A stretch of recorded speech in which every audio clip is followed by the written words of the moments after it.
Bapak saya bernama Mangga Albinus Simarmata, gelar Voorzitter.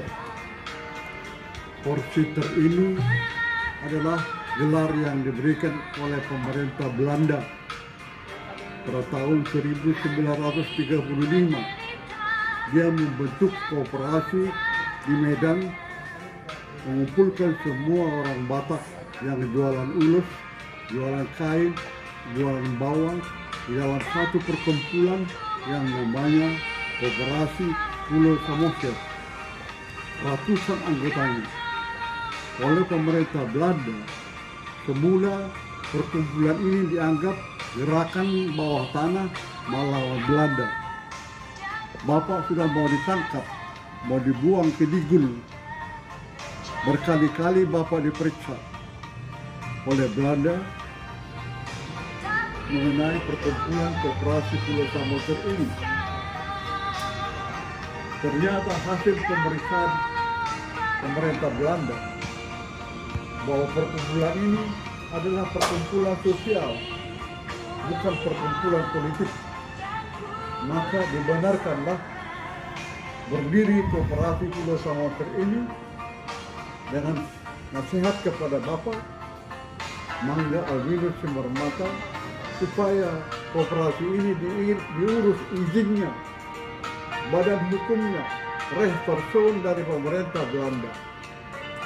Diuruslah, berhasil dapat restoration Koperasi Pulau Samosir oleh Belanda. Sejak saat itu disebutkan nama Anda bertambah menjadi Mangga Albinus Simarmata, gelar Voorzitter. Arti Voorzitter itu adalah ketua Koperasi Pulau Samosir. Voorzitter van de Koperasi Pulau Samosir.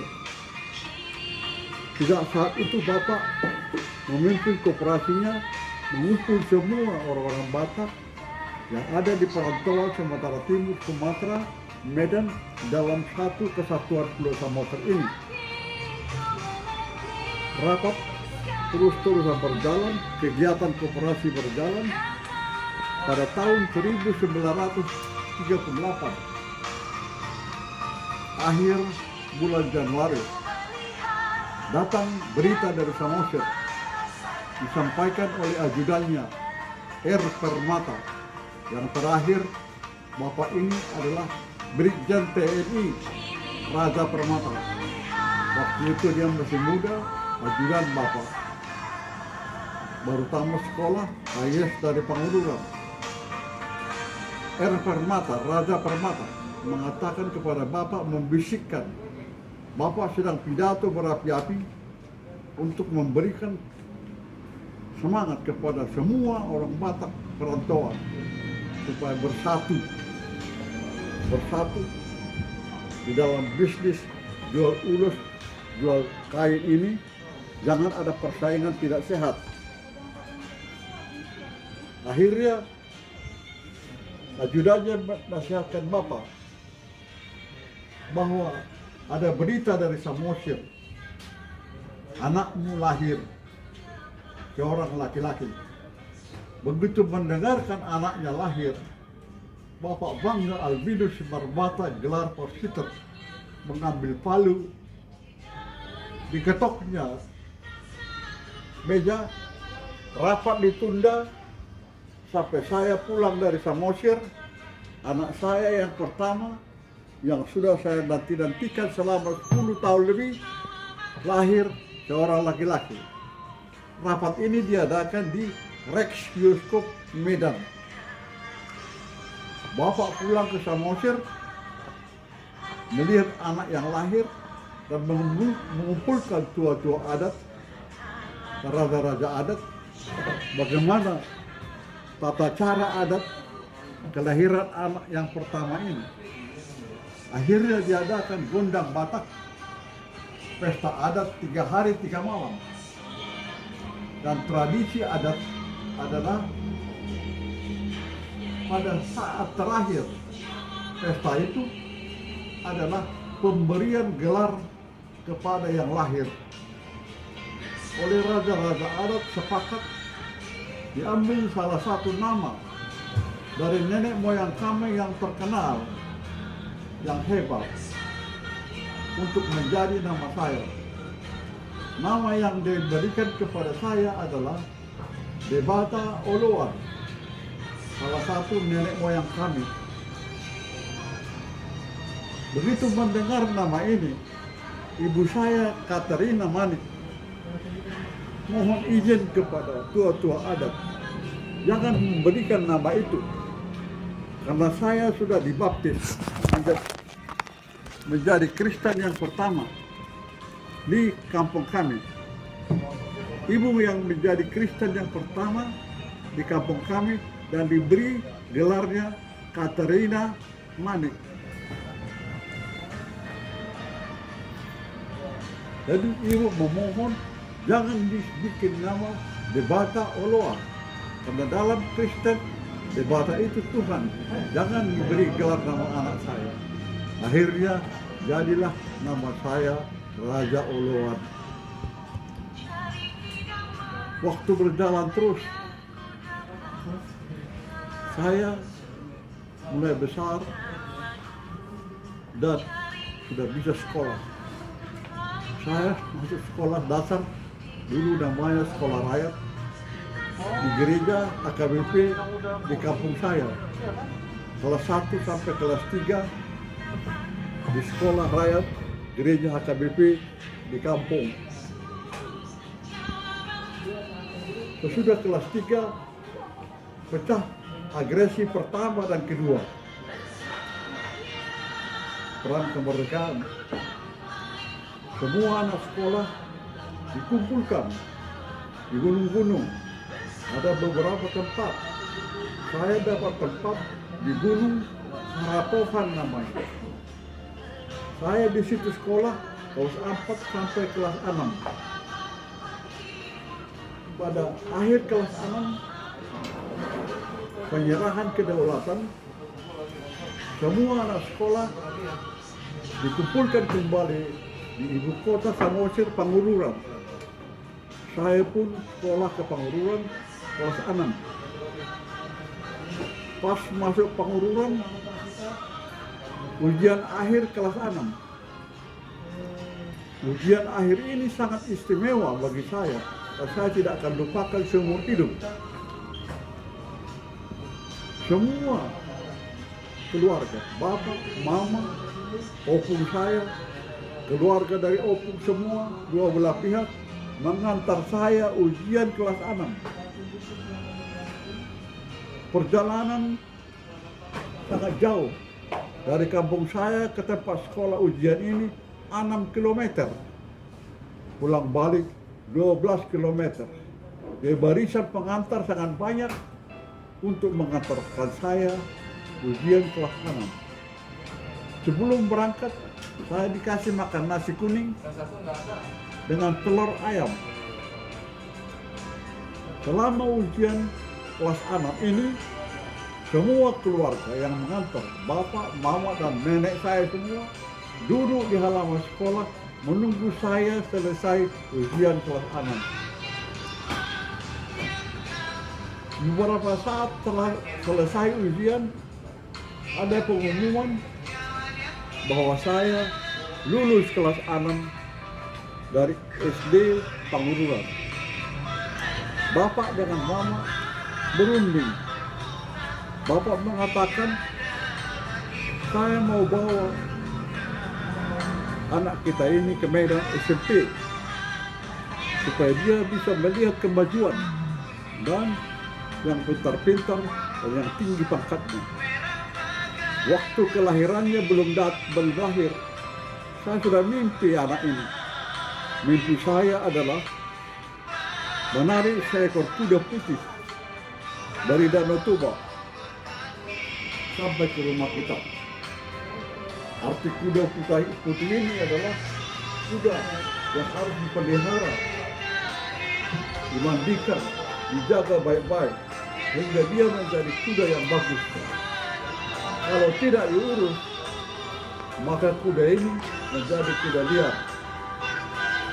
Tua-tua adat dan peramal-peramal mengatakan anak ini akan berhasil dalam semua cita-citanya nanti setelah dia sekolah. Demikianlah saya dibawa bapak ke Medan. Saya sangat sedih begitu disebutkan saya ikut ke Medan, karena saya baru umur 11 tahun. Adik saya 3 orang. Saya yang ditugaskan oleh mama untuk menjaga adik-adik saya ini. Khususnya adik saya yang paling kecil, perempuan, namanya Tianggur. Baru beberapa bulan umurnya. Dengan kepindahan saya ke Medan, saya begitu sedih meninggalkan mama saya, Katerina Manik, dan tugas tanggung jawab saya digantikan oleh adik saya, Marudi. Marudi masih kecil, umur 8 tahun. Dialah yang ditugaskan menjaga adik saya yang kecil, Tianggur ini, dan membantu ibu saya untuk berdagang, menjual barang-barangnya. Membantu itu tidak gampang. Setiap hari pekan, itu Marudi dalam umur 8 tahun harus menggendong 1 guni barang, bawa benang, ulos dari rumah kami ke pelabuhan jika pekan-pekan. Umpamanya pekan tulas, maka dia membawa 1 guni ini ke pelabuhan di Lumban Manik untuk naik ke kapal. Demikian juga kalau pekan-pekan yang lain. Jadi sungguh luar biasa perjuangan adik saya ini membantu mama dan menjaga adik saya yang umurnya baru beberapa bulan. Jadilah saya dibawa ke Medan. Saya SMP di Medan oleh bapak karena bangganya punya anak dan mengharapkan anaknya yang kelak menjadi orang yang berpangkat. Saya ditempatkan di asrama Belanda, namanya Leger des Heils, bala keselamatan, asrama untuk anak-anak sekolah di Jalan Sutomo, Medan. Waktu berjalan terus, setiap sore malam minggu saya dibawa bapak minum restoran Belanda, makan kukiau tas saya, minum teh susu kebanggaan saya. Saya bilang sama bapak, kenapa kita kesini Pak? Ini kan restoran Belanda, restoran mahal. Saya mau tunjukkan sama kalian, kawan-kawan kita yang minum ini, semua mereka ini orang-orang pangkat, orang-orang tinggi sekolahnya. Saya mau nanti kau bisa menjadi seperti mereka. Apa bisa Pak? Bisa. Saya sudah ramal. Dan tua-tua adat mengatakan, kau bisa. Harus dijaga baik-baik dan diurus. Waktu berjalan 3 tahun di SMP, saya lulus SMP. Bapak begitu bangga. Saya lulus. Bagaimana lagi Pak? Lanjut terus SMA. Akhirnya saya masuk SMA. Tiap hari saya mendapat harapan nasihat supaya rajin belajar, rajin baca buku, jangan malas. Itulah nasihat yang dipompakan kepada saya setiap kami bertemu.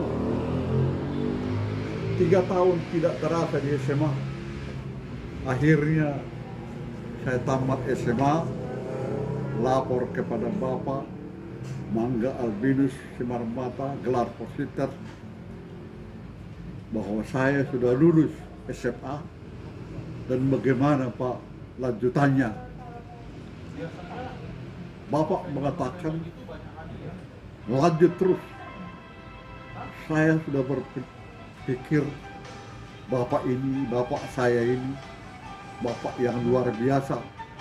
Dia mengatur hidup saya. Mulai tamat sekolah dasar, masuk SMP, SMA, dia atur perjalanan hidup saya. Saya ikuti. 3 tahun dia SMA, tamat. Bangga dia. Luar biasa. Puji Tuhan katanya. Kemana lagi Pak? Lanjut Fakultas Hukum. Untuk apa ke Fakultas Hukum Pak? Supaya kau bisa menjadi forsiter. Seperti saya di zaman oleh Belanda dikasih nama forsiter. Forsiter itu artinya ketua. Dulu saya ketua Koperasi Pulau Samosir. Nanti kau bisa menjadi forsiter Landrat, forsiter ketua pengadilan, forsiter hakim. Bisa Pak? Bisa. Jika Tuhan membantu kita, bisa. Semua bisa. Asal Tuhan membantu kita. Demikianlah. 6 tahun saya di Fakultas Hukum, USU Medan, berjuang. Mengingat pesan-pesan nasihat dari bapak saya yang luar biasa ini. Mengikuti perjuangan hidup saya sekolah ini. Demi cita-citanya yang besar, yang diidam-idamkannya, yang belum dikemukakannya kepada saya, apa tujuan hidupnya untuk saya. Luar biasa, tidak terasa lama, 6 tahun tamat, serasa sebentar saja. Saya melapor kepada Bapak, saya sudah tamat Pak, sarjana hukum. Bagaimana lanjutannya saran Bapak? Bapak mengatakan, ini yang saya tunggu-tunggu. Kau berangkat ke Jakarta. Kita cari dana ongkosmu. Saya usahakan. Kau melamar menjadi hakim. Apa bisa Pak? Semua bisa. Sudah disebutkan tokoh-tokoh adat, para peramal. Kau akan bisa jika dinasihati terus melaksanakan tugasmu. Akhirnya saya berangkat ke Jakarta, melamar menjadi hakim. Di Jakarta berjumpa dengan teman-teman. Semua mengatakan jangan menjadi hakim. Hakim itu orang miskin. Jadi apa yang baik?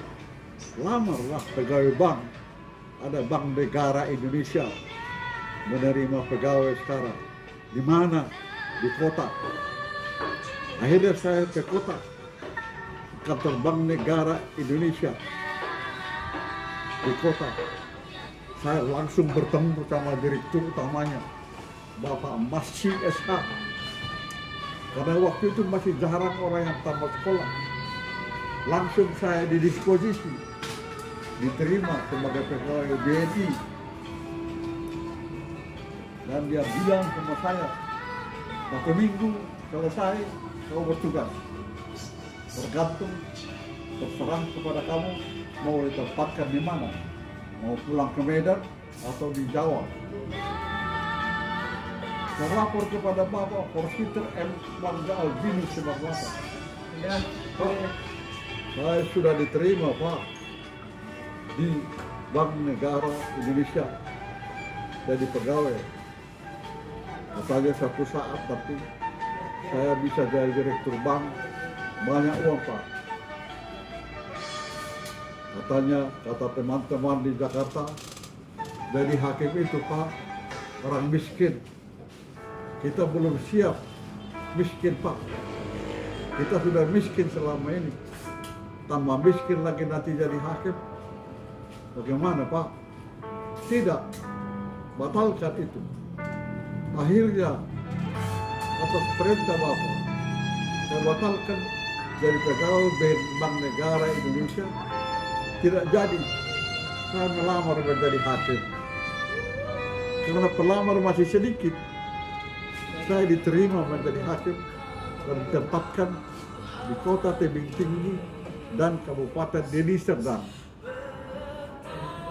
melapor ke tebing tinggi sebagai hakim baru.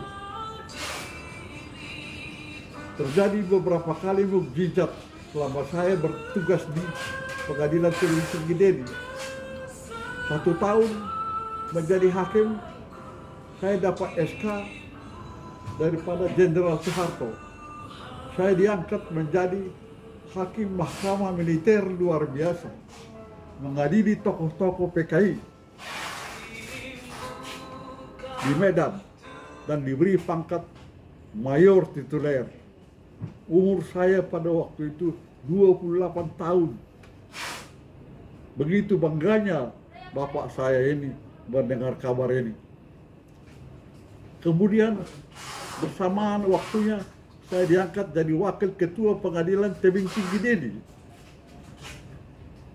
Itu berkat saya terima setelah tiba di tebing dalam tahun 67. Beberapa tahun kemudian, tahun 1969, terjadi mukjizat yang luar biasa. Saya mendapat SK, diangkat sebagai wakil ketua Pengadilan Negeri kelas 1A Medan. Bapak saya luar biasa gembiranya. Dia bapak yang luar biasa, yang mengatur hidup saya dan mendengar hasil dari pengaturannya. Saya melapor ke Medan. Saya dilantik sebagai wakil ketua Pengadilan Negeri Medan pada hari ulang tahun saya, 23 Januari 1970, tepat ulang tahun saya yang ke-32. Oleh Bapak terlihat kekagumannya, kegembiranya, kebanggaannya yang luar biasa. Dia luar biasa kagumnya, bangganya. Saya bisa di Medan. Saya lihat dari mukanya yang tiap hari berseri-seri mengawani saya. Dan mulai dia mengemukakan ide besarnya, impiannya sejak masih muda. Pada suatu hari yang baik, sore-sore kami diskusi dengan Bapak. Dia mengatakan kepada saya mulai melaksanakan pekerjaan impian saya sejak muda. Apa itu, Pak? Saya mau mengumpulkan semua marga Simarmata yang ada di seluruh Indonesia ini di dalam satu perkumpulan, satu kesatuan, mau mendirikan Persatuan Simarmata seluruh Indonesia.